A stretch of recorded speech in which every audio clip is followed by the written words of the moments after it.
Hello friends, इस video में बात करेंगे Allahabad high court group C D steno driver भर्ती की परीक्षा पास आ गई है तो आपकी क्या माइंडसेट होना चाहिए, आपका क्या तैयारी होनी चाहिए, क्या टारगेट होना चाहिए आपका, ठीक है। और पेपर को कैसे अटेम्प्ट करना चाहिए, इस संबंध में कई दिन से लोग कमेंट कर रहे हैं, पर कई दिन से मैंने कोई वीडियो बनाया नहीं था। तो आपका जब मैं वीडियो नहीं बनाता हूं तो जो अपडेट्स होते हैं टेलीग्राम पे मिल जाते हैं, तो उसका डिस्क्रिप्शन में मैंने लिंक दे दिया है, आप टेलीग्राम जरूर ज्वाइन कर लेना।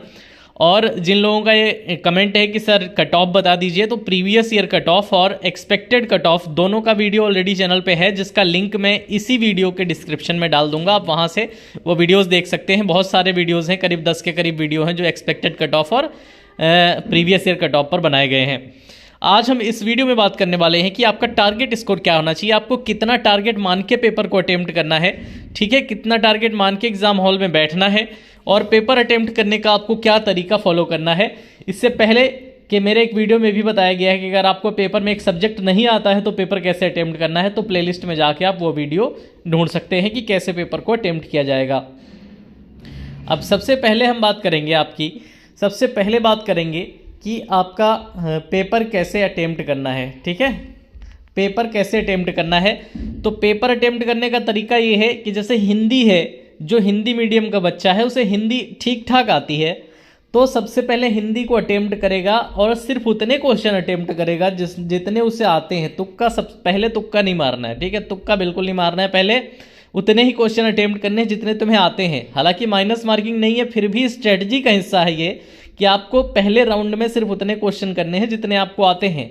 पहले कर लिया आपने हिंदी के बाद अब आपने दूसरा जो टॉपिक उठाया वो है जीएस के बाद आपने तीसरा जो टॉपिक उठाया वो है इंग्लिश, ठीक है। अब कुछ लोगों का कहना है सर मुझे इंग्लिश बिल्कुल नहीं आती, मुझे मैथ आती है, तो भाई आप इंग्लिश की जगह मैथ कर सकते हो, ठीक है, इंग्लिश की जगह मैथ कर सकते हो। पर नॉर्मल स्टूडेंट्स को जो अटेम्प्ट करना है, जो एवरेज स्टूडेंट है हर सब्जेक्ट में एवरेज स्कोर कर सकता है, सबसे पहले उसे हिंदी करनी है, हिंदी के बाद फिर जीएस करनी है, जीएस के बाद इंग्लिश करनी है। अब इंग्लिश मीडियम का बच्चा है तो इस क्रम को वो उल्टा भी ले सकता है कि पहले इंग्लिश कर ले, ठीक है, उसके बाद वो जीएस कर ले और फिर हिंदी कर ले। अगर वो इंग्लिश मीडियम का बच्चा है, इंग्लिश अच्छी है, हिंदी कमज़ोर है, तो एक ये तरीका हो गया। सबसे बाद में मैं लेके चल रहा हूँ, बेसिकली मैं सबसे बाद में मैथ्स को लेके चल रहा हूँ, क्योंकि मैथ्स एक टाइम टेकिंग सब्जेक्ट है और मैथ्स में ज़्यादा टाइम हो जाने की वजह से आपका बाकी का पेपर कहीं छूट ना जाए, क्योंकि पिछली बार पेपर जो बना था उसकी लेंथ बहुत अच्छी थी, ठीक है, क्वेश्चन लंबे लंबे तरीके से डाले गए थे, आपको मिलान करने वाले डाले गए थे जिससे आपका ज़्यादा समय खराब हो, तो इसलिए मैथ्स को मैंने बाद में रखा है। हालांकि जिनकी मैथ्स बहुत अच्छी है तो बाकी के सब्जेक्ट्स वो जल्दी जल्दी करके अपना मैथ्स से पहुंच जाएं। अब पहले राउंड में मान लिया मैंने आप एक एवरेज स्टूडेंट हैं, ठीक है, जिसको 85 नंबर आते हैं उसके लिए थोड़ा मुश्किल होगा इस एग्जाम को पास करना, बहुत ही मुश्किल हो जाएगा। लेकिन जो एवरेज स्टूडेंट है सभी विषय में एवरेज स्कोर कर सकता है, उसके लिए मैं बता रहा हूँ कि आपने पहले राउंड में मान लो क्वेश्चन अटेम्प्ट किए तो आपने 70 अटेम्प्ट कर लिए। पहले राउंड में आपने सही अटेम्प्ट किए और आपने 70 अटेम्प्ट कर लिए। परीक्षा में आपके पास अब मात्र 10 मिनट का समय बचा हुआ है, परीक्षा में आपके पास 10 मिनट का समय बचा हुआ है, यानी कि अब मैथमेटिक्स में आप ज़्यादा जोर नहीं लगा पाएंगे, जो क्वेश्चन छूट गए हैं। लेकिन आपको अब क्या करना है, अब आपको 70 के बाद ज़रूरत कितने की है, 10 की। 70 अगर किसी ने अटेम्प्ट कर लिया है तो उसे अब 10 की और ज़रूरत है, ठीक है। और अगर किसी ने 65 ही अटेम्प्ट किए हैं तो उसका टारगेट स्कोर को देखते हुए उसे मान लो अभी 15 की और ज़रूरत महसूस हो रही है कि मुझे 15 और करने चाहिए। तो यहाँ पर आपको क्या स्ट्रेटजी लगानी है, मैंने पहले भी एक वीडियो में बताया है। अब आप एलिमिनेशन लगा दो यहाँ पर, ठीक है, कि आप 4 में से कितने ऑप्शन हटा सकते हो, कि 4 में से भाई मुझे एक पता है कि ये नहीं है, बाकी 3 में से कोई हो सकता है, बाकी 3 में मुझे कोई अंदाज़ा नहीं। जब बाकी 3 में कोई अंदाज़ा ना रहे तो आपको बी और सी ऑप्शन लगाना है। बाकी 3 में कोई अंदाजा नहीं है तो बी ऑप्शन या सी ऑप्शन लगाना है। लेकिन अगर आप कह रहे हो 2 ऑप्शन में हटा ले जाऊंगा, 2 में डाउट है, 2 में मुझे डाउट है, 2 ऑप्शन हटा ले जाऊंगा, 2 में डाउट है, तो आप उन दोनों में से कोई सा भी एक लगा सकते हो, आप उन दोनों में से कोई सा भी एक लगा सकते हो, ठीक है। ज़्यादा सोचने में समय बिल्कुल नहीं खराब करना है, ठीक है। आप घंटों यही सोचते रहो, ये लगाऊं कि बी लगाऊं, ये लगाऊं कि बी लगाऊं, आपके पास इतना समय कहाँ है सोचने करना।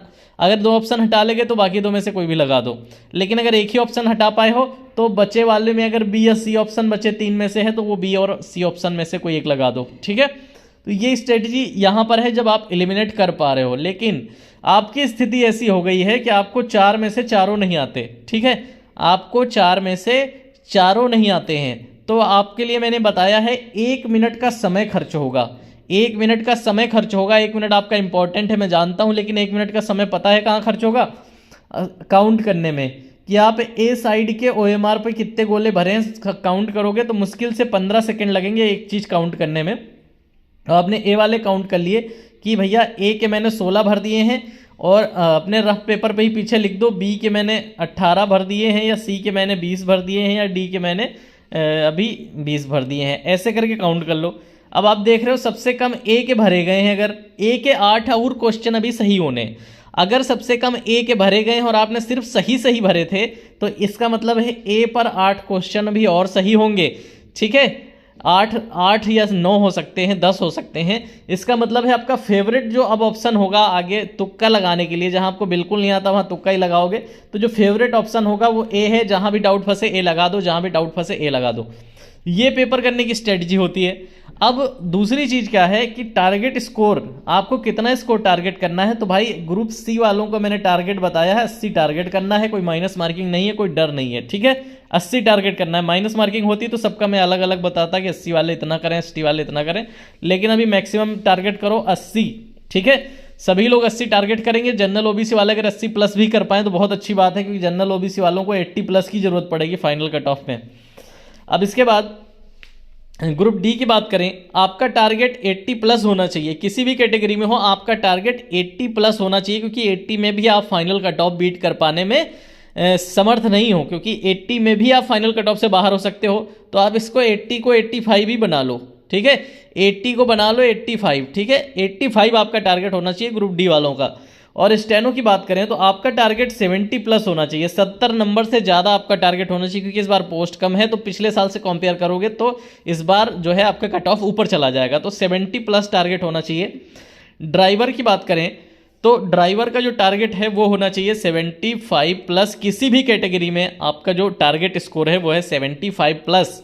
ठीक है, और इसके बाद मैंने बता दिया है कि जो कट ऑफ का वीडियो है, expected cut off category wise और previous cut off category wise, इनके वीडियो ऑलरेडी चैनल पे हैं, प्लेलिस्ट में देख सकते हो। इस वीडियो के डिस्क्रिप्शन में सबका लिंक दे दूंगा, वहां भी देख सकते हो। और टेलीग्राम चैनल जरूर सब्सक्राइब कर लेना, क्योंकि यहाँ आपको जितनी भी परीक्षाएं इस समय चल रही यूपी SSC और यूपी स्टेट सर्विसेज की, सबका अपडेट मिलता है। और परीक्षा के संबंध में जितनी भी न्यूज़ पूरे सभी भर्तियों को लेकर भी है, सेंट्रल की भर्तियाँ या स्टेट की भर्तियाँ, सबकी न्यूज़ भी टेलीग्राम चैनल पर आपको मिल जाती है।